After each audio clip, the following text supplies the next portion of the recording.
내가 그의 이름을 불러주기 전에는 그는 다만 하나의 몸짓에 지나지 않았다. 내가 그의 이름을 불러주었을 때 그는 나에게로 와서 꽃이 되었다. 사람들은 이런 진리를 잊고 있어. 하지만 너는 그것을 잊어서는 안 돼. 내가 길들인 것은 언제까지나 책임을 져야 한단다. 너는 내 꽃을 책임져야 해. 김춘수의 꽃과 어린 왕자에 나오는 대사입니다. 마음과 몸도 마찬가지입니다.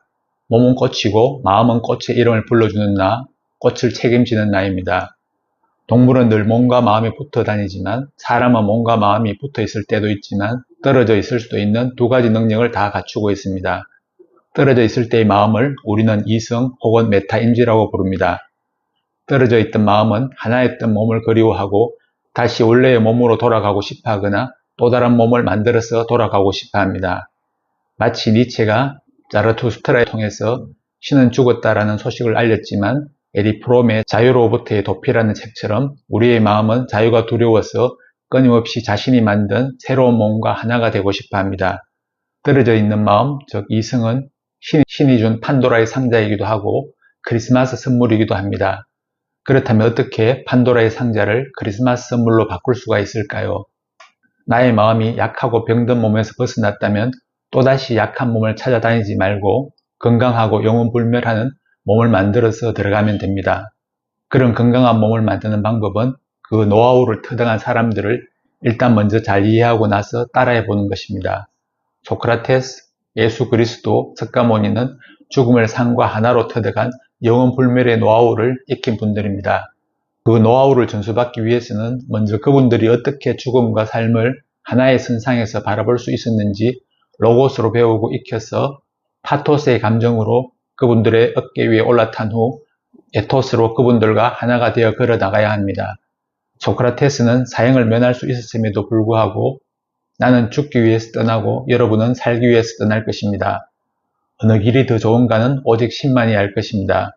라는 말을 남기고 신과 대화하기 위해서 독약을 예정시간보다 빨리 마시고 죽음을 택합니다. 그리스도는 내 마음속에 이미 죽은 후에 천국이 있다라고 말씀하셨고 석가모니는 나는 이미 살아서 열반에 들었으니까 죽음의 윤회에서 벗어났다라고 말씀하셨습니다. 메멘토 모리란 죽은 후에 어떻게 될지 모르니까 지금 열심히 살아라는 의미도 있지만 죽음의 성구에서 미리 달려가 보면 삶과 죽음은 동일하다라는 원리를 터득하라는 의미도 있습니다. 이 세 분들의 깨달음을 어떻게 하면 나의 것으로 만들 수 있을까요? 먼저 궁금증이 생겼다면 그 궁금증이 풀릴 때까지 여러 책들을 통해서 그분들의 생각을 완전히 이해한 로고스가 생긴 후에는 세 분의 생각이 왜 동일한지를 세 명 성인들 생각의 공통점을 찾아서 한 곳을 바라볼 수 있게 만드는 감동, 즉 파토스가 생길 때까지 혼자 명상을 반복해야 합니다. 이렇게 하면 삶과 죽음이 동일선상에서 보이는 그인들과 함께 걸어갈 수 있는 에토스의 마음이 생기게 됩니다. 로고스, 파토스, 에토스 이 세 가지 능력을 갖추게 되면 어떤 책을 읽거나 어떤 삶을 살더라도 이 원리를 이용하여 능동적으로 행복을 만들어 나갈 수가 있습니다. 그러므로 메멘토 모리 하면 아모르 파티하게 되고 아모르 파티하게 되면 까르피디엠 하게 된다는 원리는 다음과 같습니다. 메멘토 모리, 죽음을 삶과 같은 선상에서 바라보기 위해서는 끊임없이 고전을 읽어서 로고스, 파토스, 에토스를 반복하면 그 원리를 알게 된다. 아모르 파티, 그 원리를 알게 되면 아모르 언제 어디서나 로고스, 파토스, 에토스를 할 수 있으므로 내 삶을 억지로 사랑하는 것이 아니라 저절로 사랑스럽게 만드는 능력을 갖추게 된다. 까르피디엠 능력을 갖추게 되면 내일 당장 죽음이 온다 하더라도 두려워하지 않고 지금 이 순간 자기 스스로 행복을 창조하는 자유를 얻게 된다. 이런 방법을 반복해서 연습하면 미움받을 용기가 생기고 순차적으로 평범해질 용기, 행복해질 용기도 생기게 됩니다. 로고스, 에토스, 파토스의 훈련으로 나의 자아가 튼튼해지므로 누군가에게 미움받더라도 그 사람에게 무관심해지지만 그 사람을 미워하지는 않습니다. 자신 있는 삶을 살기 때문에 단지 미움받을 이유를 한 번 더 생각하면서 그 배움으로 나의 의식을 한 단계 더 업그레이드 시킬 수 있을 뿐입니다.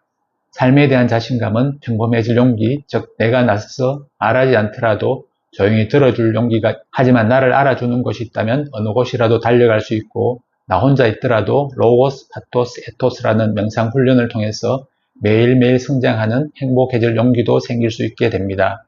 꽃이라는 몸도 중요하지만 꽃이 시들어 가더라도 마음이 지속적으로 로고스, 파토스, 에토스 하는 능력을 갖추게 되면 고목나무에 꽃이 피듯이 겨울이 지난 후에 다시 봄이 오듯이 몸과 마음이 하나임을 알게 되어서 몸과 마음을 동시에 사랑하는 능력을 함께 갖추게 됩니다. 어린 왕자가 자신을 진정 사랑할 수 있게 되면 그토록 그리워했던 꽃이 있는 벨라라로 언제든지 다시 돌아갈 수 있게 될 것입니다.